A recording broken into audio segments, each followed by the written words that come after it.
இன்றைய 5 முக்கிய செய்திகள். புதிதாக உருவாக்கப்பட்டுள்ள சிங்கப்பூர் ஊழியரணி மேம்பாட்டு அமைப்பு குறிப்பிட்ட 4 பிரிவினர் மீது கவனம் செலுத்த உள்ளது.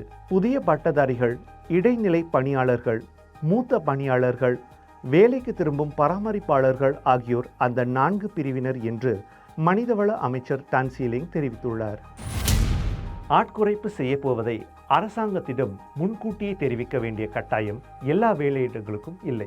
இருந்த போதும் அத்தகைய நடைமுறையை கொண்ட மற்ற நாடுகளுக்கு ஒப்பான விளைவுகளை சிங்கப்பூர் அடைந்திருப்பதாக டாக்டர் டான் சீலிங் கூறியுள்ளார். கடந்த ஆண்டு தரவுகளின்படி கட்டாயமாக ஆட்குறைப்பு பற்றிய அனுப்பப்பட வேண்டிய முன்னறிவிப்புகளில் 77 விழுக்காடு சம்பந்தப்பட்ட ஊழியரின் கடைசி வேலை நாளுக்கு 7 நாட்கள் முன்னதாக அனுப்பப்பட்டதாக அவர் தெரிவித்தார்.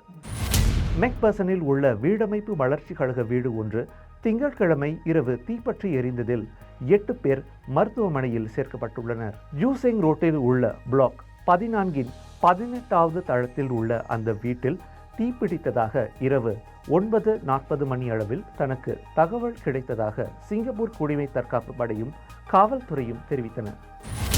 காம்ஃபர்ட் டெல்க்ரோ டாக்ஸி சேவைகளுக்கு மூத்தோரும் பராமரிப்பாளர்களும் இனி எளிமையாக பதிவு செய்ய முடியும். காம்ஃபர்ட் டெல்க்ரோ நிறுவனம் அறிமுகம் செய்துள்ள சிறப்பு QR குறியீடு அதற்கு வழிவகுக்கிறது.